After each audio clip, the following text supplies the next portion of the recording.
There was a man who had everything, and at the same time had nothing. A mansion the size of a hospital, cars he never drove, bank accounts with so many zeros he'd stopped counting. But that Christmas night, he sat before an empty table, 20 chairs, all empty, just him. And a bottle of whiskey already halfway gone. Outside, he heard laughter, laughter coming from the kitchen, laughter that hurt more than any insult. And then, the door opened. A barefoot boy, 7 years old, enormous eyes. In his trembling hands, a plastic plate with a piece of cheap sweet bread. The man was about to scream, about to throw him out, about to call security. But the boy said something that froze him. "Uncle, my mom says that at Christmas nobody can eat alone. That's why I brought you a piece of mine." The billionaire looked at the boy, and for the first time in 8 years, he felt like he'd been punched in the chest, because that boy had his own eyes. What happened next, nobody in that house will ever forget. The night of December 24th fell over the city like a heavy, cold blanket. While thousands of families gathered around modest tables, sharing hugs and warm food, in Riverside Heights, atop a hill, stood a mansion that looked like a European palace lost in America. 3 floors of Italian marble, floor-to-ceiling windows, gardens so perfect they looked painted, and in the center of all that luxury, a completely alone man, Arthur Blackwood, 50 years old, owner of the largest hotel chain in the country. His name appeared in business magazines, on financial covers, on lists of the richest men in North America. But that night, sitting in the main dining room of his mansion, Arthur didn't look rich. He looked like a castaway.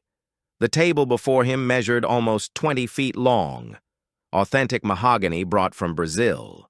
20 chairs upholstered in burgundy velvet surrounded that table like soldiers in formation. But there was only one plate served, only one crystal glass, only one man.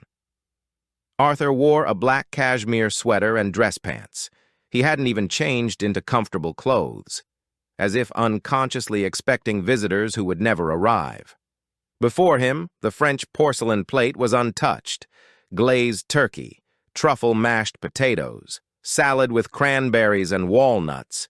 Everything prepared to perfection by a chef who had collected his pay and rushed off to hug his own family.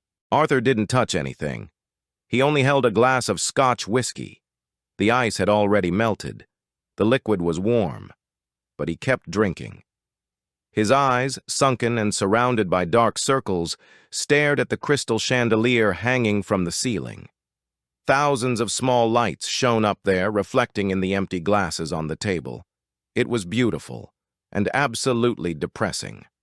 Outside, through the windows, he could see the city lights, thousands of illuminated homes, thousands of families together, and he was in a golden cage.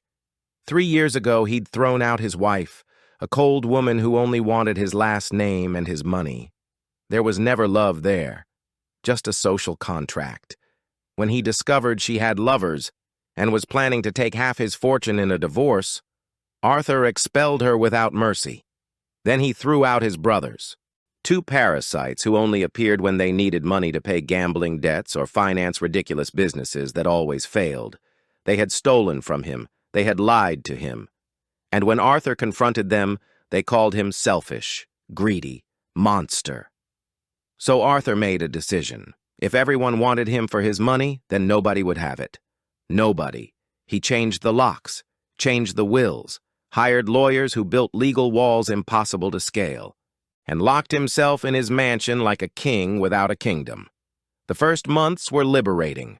No screaming, no fighting, no outstretched hands asking for just one more loan, just silence. But silence, Arthur discovered, has a sound, a constant buzzing, an echo that bounces off empty walls and returns to you multiplied. And that Christmas night, the silence was deafening. He lifted the glass and took another drink. The whiskey burned his throat. He closed his eyes, and for a moment, just a second, an image crossed his mind. A face, a woman, dark hair, honey-colored eyes, a smile that lit up entire rooms. Maria. Arthur clenched his teeth, shook his head violently as if he could shake off the memory. 8 years ago. 8 years since the last time he saw her. 8 years since... No. He wasn't going to think about that. Not tonight. He stood up abruptly. The chair creaked against the marble floor. He walked to the window, glass still in hand. From there, he could see the back garden. The Christmas lights the gardeners had installed before leaving shone in the trees. Red, green, gold, everything so perfect, everything so empty. And then he heard it. A sound coming from the east wing of the mansion, from the service kitchen. Laughter. A child's laughter. Arthur frowned. He'd forgotten that the new housekeeper was still there. Maria? No, this one was named... Actually, he didn't even remember her name. He'd hired her just 2 weeks ago through an agency. He needed someone to clean, to cook, to keep the house running. He'd made the rules clear. No noise, no bothering him, no entering certain rooms, and above all, no bringing family. But that night, the woman had begged him, had pleaded with eyes bright with tears. Please, sir, it's Christmas. My son has nowhere to go. The neighbor who watches him went on a trip. Just for tonight. I beg you. He won't make noise. He won't leave the kitchen. Arthur had wanted to say no, had opened his mouth to fire her right then. But there was something in that woman's eyes, something familiar, something that hurt to look at. So he only said, he doesn't leave the kitchen. Not one step outside. Understood? She had nodded with such gratitude that Arthur had to turn away to avoid seeing her. And now, there they were, in the kitchen, laughing. Arthur gripped the glass so tightly that for a moment he thought it would break in his hand. How dare they? How dare they be happy while he drowned in his own misery? The boy's laughter rang out again, high-pitched, innocent, pure. And something inside Arthur broke. He left the glass on the table with a sharp blow that echoed in the empty dining room. He walked toward the hallway leading to the service kitchen with heavy, determined steps. He was going to remind them who was in charge. He was going to demand silence. He was going to... He stopped in front of the half-open kitchen door and looked inside. The scene he saw hit him like a punch to the stomach. The service kitchen was small compared to the rest of the mansion. A white plastic table, 4 mismatched chairs, an old stove. Nothing luxurious, nothing special. But there, sitting at that humble table, were a woman and a boy. The woman still wore her maid's uniform, a simple gray dress, hair pulled back in a ponytail, no makeup, tired, but smiling. And the boy couldn't be more than 7 years old, thin, with messy hair, a white t-shirt that had seen better days, and pants that were too short. He was barefoot. On the table was a cheap panettone, the kind they sell at the supermarket for $5, already half-eaten, and 2 glasses of water with ice. That was all. Their Christmas dinner. And they were laughing. The boy was telling his mother something with his hands, gesturing exaggeratedly, and she covered her mouth to keep from laughing too loud. Her eyes shone, not with tears, with happiness. Arthur stood there, hidden in the shadows of the hallway, watching. And he felt something he hadn't felt in years. Envy. Envy of that happy poverty. Envy of that plastic table worth more than his mahogany table because it had love around it. Envy of that barefoot boy who had something all of Arthur's money couldn't buy. A family. For a moment, just a moment, Arthur considered turning around, going back to his dining room, finishing his bottle of whiskey, pretending he hadn't seen anything.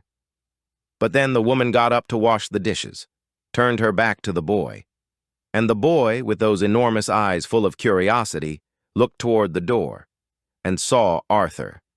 Their eyes met. The boy didn't scream, didn't run, wasn't scared. He just looked at him. In that way, children look at the world. Without judgment, without fear, just curiosity. And then, the boy did something Arthur would never forget. He smiled, a small smile, shy, but genuine. And he took a piece of panettone from the table, put it on a plastic plate, and stood up. "Lucas, where are you going?" asked the woman without turning, while soaping a glass. But the boy had already left the kitchen. He walked barefoot down the cold marble hallway, holding that plate with both hands as if carrying treasure, and walked straight toward Arthur. Arthur stepped back instinctively. His first impulse was to yell, call the mother, demand that she control her son. But something stopped him. Maybe it was the way the boy walked, without fear, with determination, like a little soldier on a mission. Or maybe it was the way he held that plate, so carefully, as if what he carried there was the most valuable thing in the world. Arthur stood paralyzed in the hallway as the boy approached. When they were face to face, Arthur realized how small the boy was. He barely reached his waist. He had to tilt his head completely back to look him in the eyes. There was silence. Long, uncomfortable. And then the boy spoke. "Sir." His voice was soft, clear, without tremor. Arthur blinked. "Sir?" "I'm not your uncle," Arthur responded with a rough voice, rougher than he intended. The boy didn't flinch. "My mom says all grown-up men are uncles." Arthur didn't know what to respond to that. The boy lifted the plate. "Sir, are you eating alone?" The question fell like a stone in Arthur's chest. So simple, so innocent, and so devastatingly accurate. "That's not your problem," Arthur responded, trying to maintain his armor of coldness. "Go back to the kitchen. Now." But the boy didn't move. "My mom says that at Christmas nobody can eat alone. That's why I brought you a piece of mine." He extended the plate toward Arthur, and Arthur looked at what was there. A piece of cheap panettone, maybe worth 50 cents, dry, with dark raisins. It wasn't even on a nice plate. It was yellow plastic, scratched, old. But the boy offered it with both hands, as if it were gold. "I don't want it," said Arthur, trying to sound firm. "I don't eat those things." The boy tilted his head, confused. "Don't you like sweet bread?" "I don't like people invading my house." The words came out harder than Arthur intended. He saw how the boy's eyes opened a little wider, saw how his hands trembled slightly holding the plate, but the boy didn't leave. "My mom says big houses are sadder," the boy said, lowering his gaze, "because there are many empty chairs." Arthur felt as if he'd been slapped. "What would your mother know about big houses?" Arthur responded with venom in his voice. "What do you know about anything?" The boy looked up again, and this time there was something different in his eyes. It wasn't fear. It was pity. "I know you're sad, sir. I saw you through the window. You were looking at your food without eating it, just like me when my mom scolds me." Arthur opened his mouth, closed it. He had no words. "Santa Claus doesn't come to sad people's houses," the boy continued with that crushing, childish logic. "That's why my dad never came to see me. He must be very sad, very angry, just like you." And there it was, the bomb. Arthur felt as if the floor was moving under his feet. "You don't have a father?" asked Arthur, and his voice sounded different, softer, almost human. The boy shook his head. "No, my mom says he was a prince, but his castle didn't accept poor people. She says he wasn't bad, just trapped." Each word was a dagger. Arthur crouched down, slowly, until he was at the boy's height, and for the first time he really looked at him.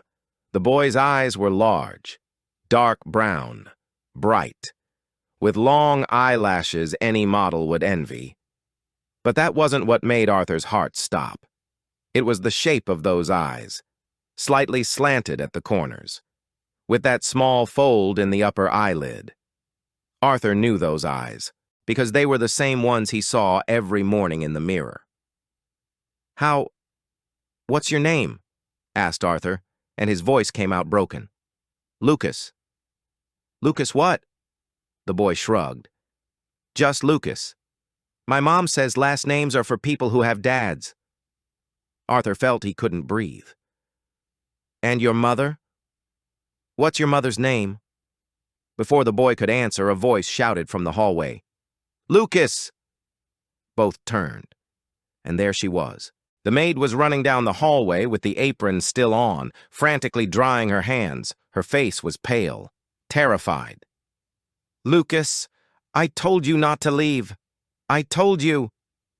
She stopped dead when she saw Arthur crouched before her son, and her eyes. Her honey-colored eyes opened like saucers. Arthur stood up slowly.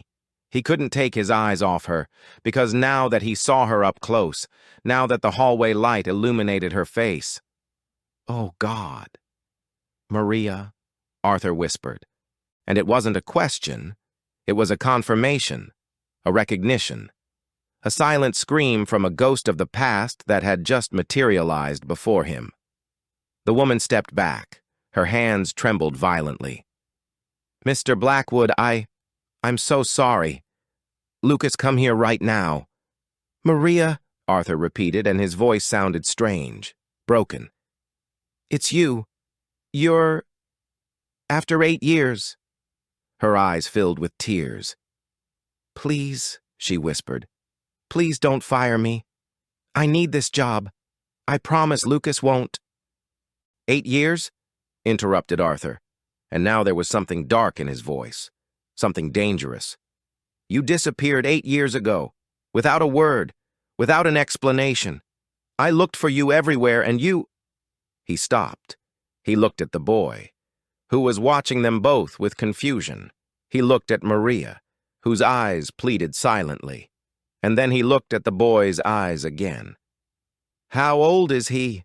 Arthur asked with a voice of ice. Maria closed her eyes. Tears rolled down her cheeks. 7, she whispered. The silence that followed was absolute. Arthur did quick calculations in his head. 8 years since Maria disappeared. If the boy was 7... No, said Arthur, stepping back. No, no, no. Mr. Blackwood? Don't call me that! Roared Arthur, and his voice echoed off the marble walls. Lucas got scared and dropped the plate. The panettone rolled across the floor. The plastic plate bounced without breaking. Maria grabbed him and hugged him to her chest, covering his ears. Please, she begged. Please, let me explain. Explain? Arthur laughed, a bitter laugh, broken. Explain what? That you hid a son from me for 7 years? That you disappeared? That you left me thinking that... He ran his hands over his face. He couldn't think. He couldn't breathe. Out, he finally said. His voice was dead. Out of my house now. No, Maria clung to Lucas. No, please, let me explain. It's not what you think. I didn't want to... Out! The scream was so violent that Maria jumped. Lucas started crying, and then something fell. From Lucas's pants pocket, where he'd probably been keeping it like a secret treasure, something small fell. It bounced on the marble with a metallic tinkle. All three looked at it. It was a pocket watch, antique, gold, with a thin chain. Arthur recognized it immediately, because he had bought it, at an antiques market in Charleston, during that summer. That damned perfect summer that destroyed his life. He had given it to Maria the last night they were together. With trembling hands, Arthur crouched down and picked it up. He opened it. And there, engraved on the inside of the lid, were the initials, AB for MR, always. Arthur looked up at Maria. She cried silently, hugging Lucas. Why? Whispered Arthur. Why did you leave? Why didn't you tell me? Maria opened her mouth, closed it, and finally, With a voice so low Arthur could barely hear her, she said, "Because your family threatened to destroy us both if I didn't disappear." And Arthur's world stopped. "And right here I want to ask you something. If this story is moving your heart, if you feel every word touching your soul, give me a like. It's how I know I'm on the right track. That stories like this are what you need to hear. Hit that like button now, and let's continue together to the end. Because what's coming will change the way you see Christmas forever." Arthur let himself fall onto the cold marble floor. The watch was still in his hand. It weighed. It weighed so much he felt it could sink him. "Explain yourself," he said without looking at her. "Explain everything to me, from the beginning." Maria swallowed, looked at Lucas, who was still crying softly against her chest. "Sweetheart," she whispered, kissing his head. "Go to the kitchen. I need to talk to the gentleman." "But, Mom—" "Now, my love, please." Lucas looked at her with those enormous eyes, confused and scared. Looked at Arthur, who was still sitting on the floor like a defeated giant. And slowly, he left. When he disappeared down the hallway, Maria let herself fall against the wall. She slid down until she was sitting on the floor, facing Arthur. There was a meter of distance between them, but it could have been an ocean. "That summer," Maria began with a trembling voice, "was the best of my life." 8 years ago, Maria was 22 years old. She worked as a receptionist at a small hotel in Charleston, nothing luxurious. A budget hotel for tourists looking for cheap and close to downtown. She earned little, lived in a rented room she shared with 2 other girls, but she was happy. She studied at night, business administration.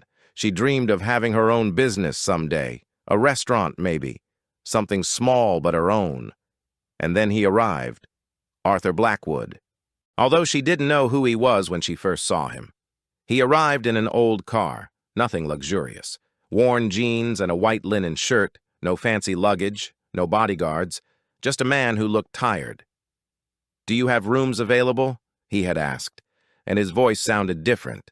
Not arrogant, not demanding, just tired. Maria gave him the best room they had, which wasn't much, but it was clean. He registered as Arthur B., nothing more. And that night, Maria was closing the reception when she saw him sitting in the hotel's small courtyard, alone, looking at the stars, with a beer in hand. "Are you okay?" she had asked, coming out with a broom in hand. He looked at her and smiled, a sad smile. "I'm escaping," he confessed. "From the police?" she joked. He laughed, a genuine laugh. "From something worse, from a wedding." And that's how it all began. Arthur told her that night that his family was forcing him to marry the daughter of a business partner. A cold woman who only saw him as a contract. He didn't love her. She didn't love him. But it was what had to be done to maintain the family empire. So Arthur had fled. 2 weeks before the wedding, got in his car and drove aimlessly until he reached Charleston. "I wanted to feel like a normal person," he had told her, "just for a moment." Maria sat beside him that night, and they talked until dawn. About dreams, about fears, about how sometimes the most beautiful cages are the most painful. And the next day, Arthur didn't leave. He stayed a week, then 2, then a month. He toured Charleston with Maria as if he were a regular tourist. They ate street tacos, visited markets, laughed in public squares. He didn't tell her who he really was, how much money he had, the empire he carried on his shoulders. And she didn't ask. Because for the first time in their lives, both were just themselves. They fell in love. It wasn't dramatic. It wasn't like in the movies. It was simple, like breathing. And one night, under the stars of that humble hotel's courtyard, Arthur gave her the watch. "I don't have much to offer you right now," he had said, holding the watch in his hands. "But this is a promise. When all this is over, When I fix all the mess I left behind, I'll come back for you, and we'll build something real, something ours." Maria had cried and kissed him. "Always," he had whispered, engraving the initials in the watch. 3 days later, Arthur received a call. His father had suffered a heart attack. The company was in crisis. They needed him to return.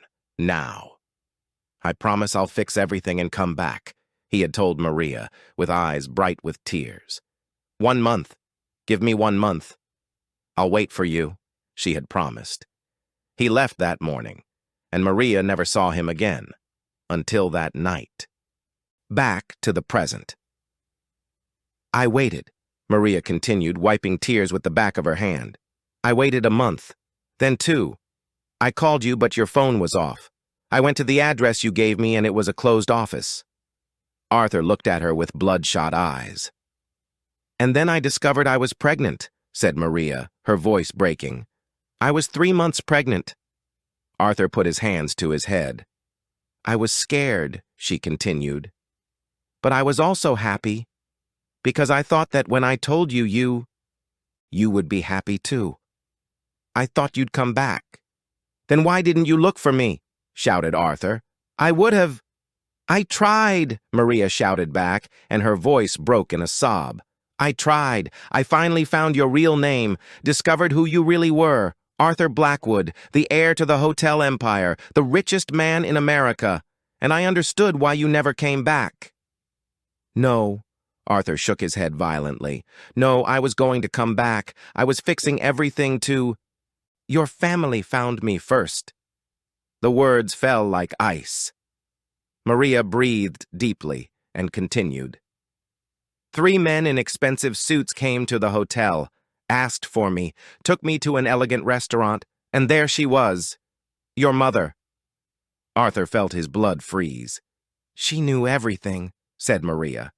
"She knew about us, knew I was pregnant. I don't know how she found out, but she knew." What did she tell you?" Maria closed her eyes, and when she opened them, there was so much pain in them that Arthur had to look away. "She told me you had returned to your family, that you had married the woman they chose. She showed me photos of your wedding. That was—" Arthur searched for words. "That was a deal, a contract. I never—" "She offered me money," interrupted Maria. "A lot of money, to disappear, to abort." Arthur felt like he was going to vomit. "I said no. I told her I loved you, that I would wait for you, that you would come back when you found out." Maria wiped her tears again, and then she said something I'll never forget. There was silence. She said, "If you don't disappear, I'll destroy your family, your mother who works at that market, your brothers who study on scholarships. I have the power to ruin them, to deport them, to make sure they never find work anywhere. And you'll end up on the street begging with a bastard nobody will want." Arthur felt hot tears rolling down his cheeks. And then she added, "Arthur doesn't love you. If he loved you, he would have already returned. You were just a distraction, a toy. And now that he has what he wants, you're nothing to him." "No," whispered Arthur. "No, that's not—" "She gave me 48 hours to decide. Disappear with enough money to raise the baby in silence, or watch my family destroyed." Maria sobbed. "So I took the money, quit the hotel, moved to another state, changed my name everywhere I could, and disappeared." Arthur was crying openly now. Tears he hadn't shed in decades ran down his face uncontrollably. "I looked for you," he said with a broken voice, "for months. Hired private investigators, went to Charleston 20 times. Nobody knew anything. It was like you had evaporated." "Because that's exactly what I did," said Maria. "I evaporated. For your good, for my family's good, and for Lucas's good." She wiped her tears with fury. "I raised Lucas alone, with the money your mother gave me. But that money ran out 3 years ago.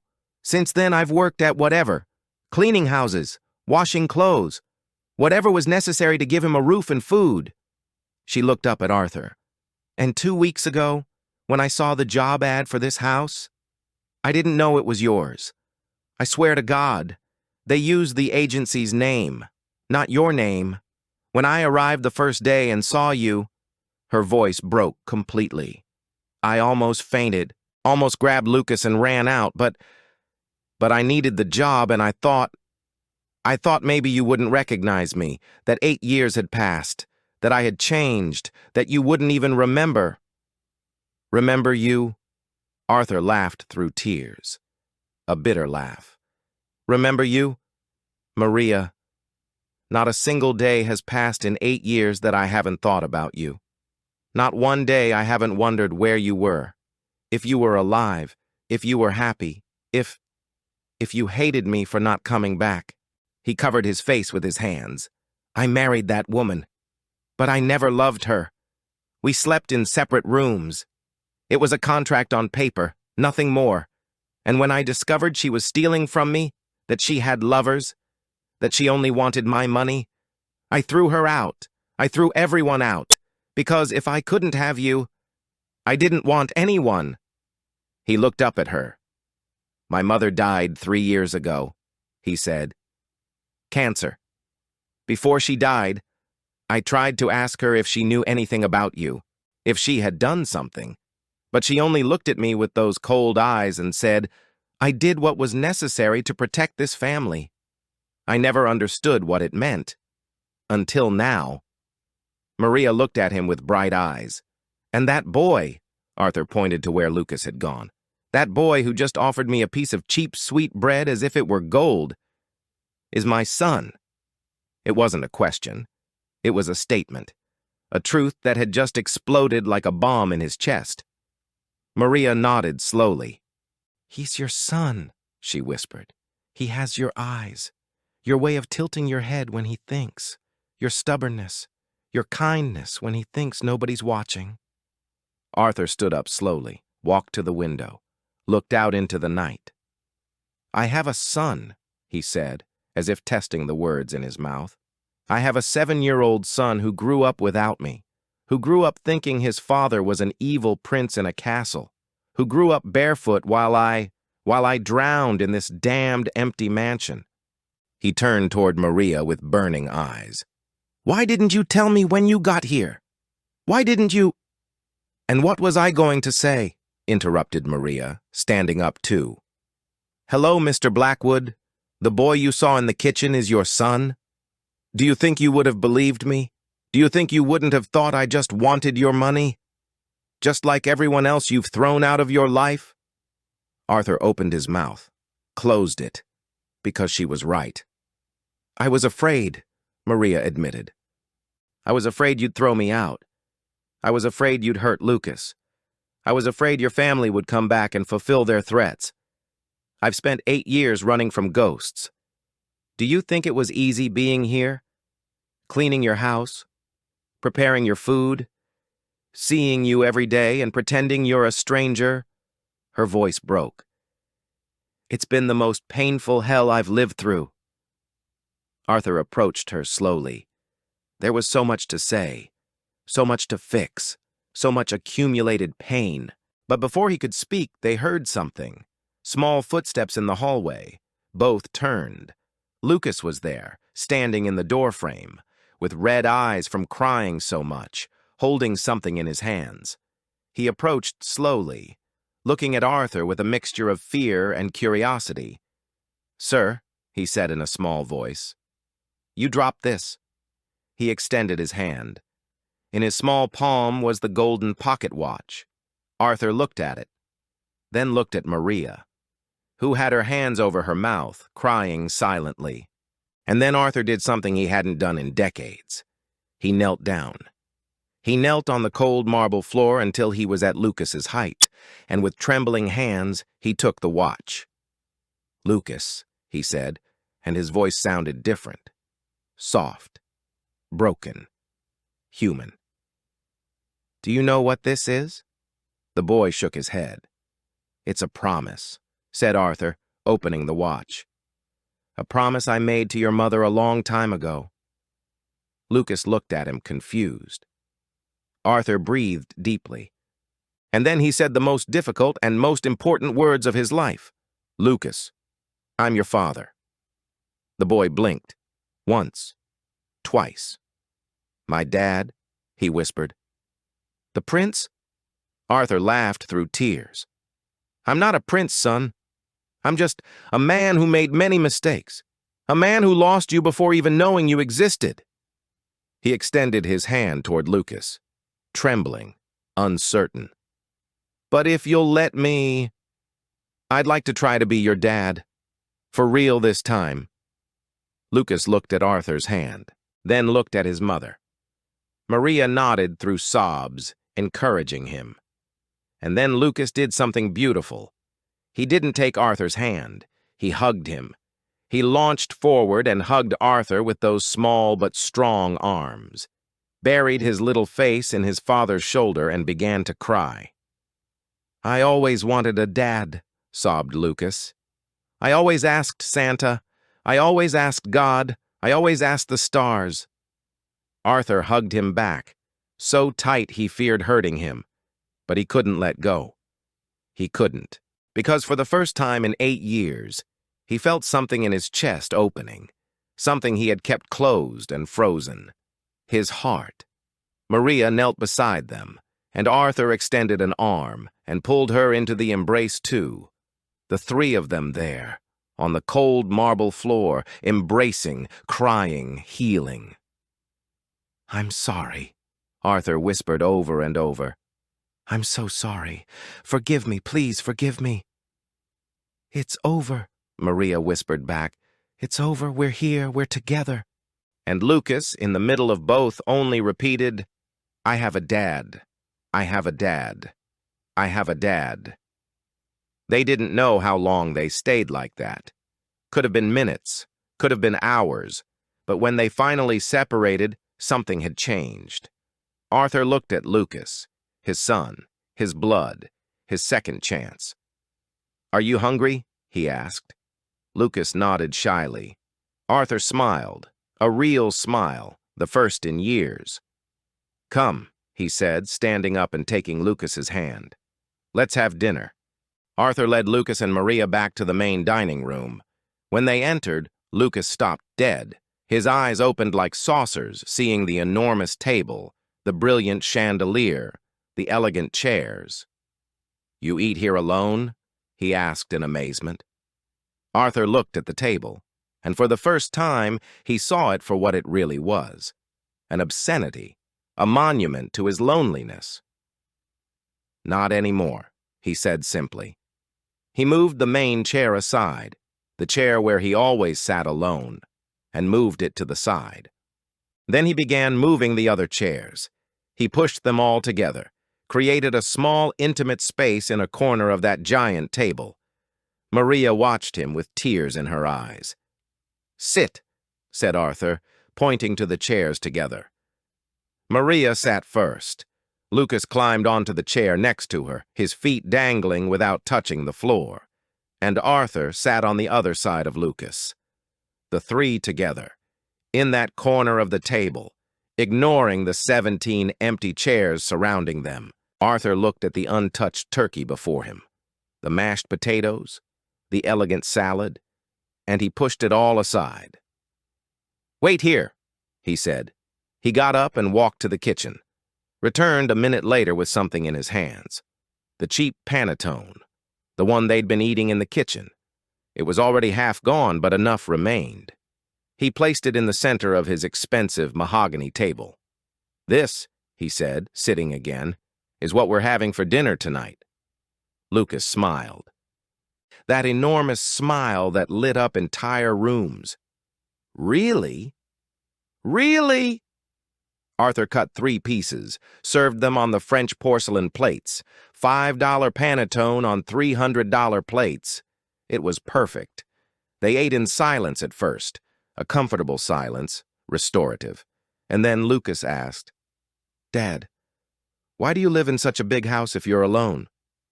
Arthur chewed slowly, swallowed. "Because I thought the house would make me happy," he admitted. "I thought that if I had enough things, enough space, enough money, I wouldn't feel the emptiness. And did it work? Asked Lucas with that brutal innocence of children. No, said Arthur. It didn't work at all. In fact, the bigger the house, the emptier I felt. He looked at Maria, then at Lucas. But now I understand something. Happiness doesn't come from the things you have. It comes from the people you share them with. Maria smiled at him, a tired but genuine smile. Mom, said Lucas suddenly, does that mean we don't have to leave anymore? Arthur's heart stopped. Leave? He asked. Where were you going? Maria lowered her gaze, embarrassed. Our rental contract ends in January, she explained. I haven't been able to save enough to renew it. I thought maybe with this job I could, but now that you know everything, I didn't expect that. No, interrupted Arthur firmly. You're not going anywhere. He stood from the chair, walked to his study. Returned a minute later with some papers and a pen. He sat again and began writing. What are you doing? Asked Maria. I'm writing something I should have written 8 years ago, said Arthur without looking up. He wrote for several minutes. When he finished, he signed the document and pushed it toward Maria. She read it. Her eyes opened huge. Arthur, I can't accept this. It's not for you, said Arthur, looking at Lucas. It's for him. It's his right. It's what belongs to him. The document was a legal declaration, recognizing Lucas as his son, granting him his last name, his inheritance, everything. Arthur. Maria had tears rolling down her cheeks. Besides, continued Arthur, taking another sheet of paper, starting tomorrow, this house won't be just mine anymore. He wrote something else, another document. I want you here, both of you, not as an employee, as family. This house has 30 rooms, and until today, they were all empty. But tomorrow, I want Lucas to choose the one he likes best. I want you to choose yours. And I want to try to be the family we both deserve. He looked up at Maria. I'm not asking you to forgive me immediately. I'm not asking you to forget 8 years of pain. But I'm asking you for a chance to do it right this time. To be the man I should have been from the beginning. Maria looked at him with those bright, honey-colored eyes filled with tears. And if it doesn't work, she whispered, what if Lucas gets tired of you? What if you get tired of us? Arthur extended his hand across the table, palm up, an invitation. Then we try again, and again, and again, until it works. Because that's what real families do. They don't give up. Maria looked at his hand for a long moment. And then she took it. Their fingers intertwined, and Arthur felt something he hadn't felt in 8 years. Hope. Lucas watched them both with an enormous smile. Does that mean I'm going to live in a castle? Arthur laughed, a genuine laugh. Light, free. Yes, champ, it means you're going to live in a castle. And I can choose my room, whichever you want. Even the one with the balcony? Even that one. Lucas jumped from his chair and began running around the table, shouting with happiness. Arthur and Maria watched him, smiling. Thank you, whispered Maria. Thank you for giving him this, for giving us this. No, said Arthur, squeezing her hand. Thank you for not giving up, for raising him alone for 7 years, for being so strong when I wasn't there. He wiped a tear. And thank you to him, he added, watching Lucas run, for entering my dining room with a piece of cheap sweet bread, for not being afraid of me, for reminding me that kindness costs nothing. Maria laughed through tears. He has that ability to see the good in everything. Even when we're at our worst moment, he finds something to smile about. He's like you, said Arthur. He's like you, Maria responded. They looked at each other for a long moment. And in that silence, without words, they both understood something. That this wasn't going to be easy. That there were years of pain to heal. That there were difficult conversations ahead. That there were wounds that needed time. But they also understood that for the first time in 8 years, they both had something they'd lost. A family. Later that night, after Lucas finally fell asleep on the large living room sofa, hugging a velvet cushion that probably cost more than Maria's monthly budget used to be, Arthur carefully picked him up. The boy was light, too light, and Arthur felt a pang of pain realizing all the years he should have been carrying his son and didn't. He took him to one of the guest rooms, the warmest one, the one with a view of the garden. He laid him on the king-size bed. Lucas looked tiny there, lost in a sea of expensive pillows. Arthur tucked him in with a soft blanket. He stood watching him for a long moment. His son, his second chance, his Christmas miracle. Maria appeared in the doorway, watching them silently. Arthur stood and walked toward her. They went out to the hallway, leaving the door ajar. "Everything's going to be different from now on," said Arthur. "Everything's going to change." "I know," Maria responded. "I'm calling my lawyers tomorrow. I'm going to fix everything legally, the last name, the inheritance, everything. And also," he paused, "I'm also going to investigate what happened with my mother, what she did exactly, and I'm going to make sure nothing like that happens again." Maria nodded. "And you," continued Arthur, "won't clean this house anymore, won't cook for me as an employee. We're going to hire people for that, because you're my son's mother, and you deserve to be treated as such." "Arthur, I want you to finish your studies," he said. "You said you were studying business administration, right? I want you to resume that. I want you to fulfill your dreams, and if you still want that restaurant, we're going to make it real." Maria put a hand to her chest, overwhelmed. "I don't know what to say." "Say yes," said Arthur simply. "Say we're going to try, that we're going to be a family." Maria looked into his eyes, those eyes she once loved, those eyes that hurt her unintentionally, those eyes that now shone with sincere tears. "Yes," she whispered. "We're going to try." Arthur smiled, and for the first time in 8 years, he felt the weight on his shoulders lift. They walked together back to the dining room. The table was still there, with the remains of the cheap panettone, with the mismatched plates. They sat again, not in the elegant chairs, on the floor, with their backs against the wall, looking at that ridiculously large table. "You know," said Arthur after a moment, "for 3 years I sat at that table alone, every Christmas, every birthday, every day that should have been special, and I wondered why I felt so miserable if I had everything." He looked at Maria. "Now I understand. I had nothing, because I had nobody." Maria rested her head on Arthur's shoulder. "My grandmother used to say something," she murmured. "She said, 'The fullest tables are the ones with fewer plates and more hearts.'" Arthur laughed softly. "Your grandmother was wise." She was.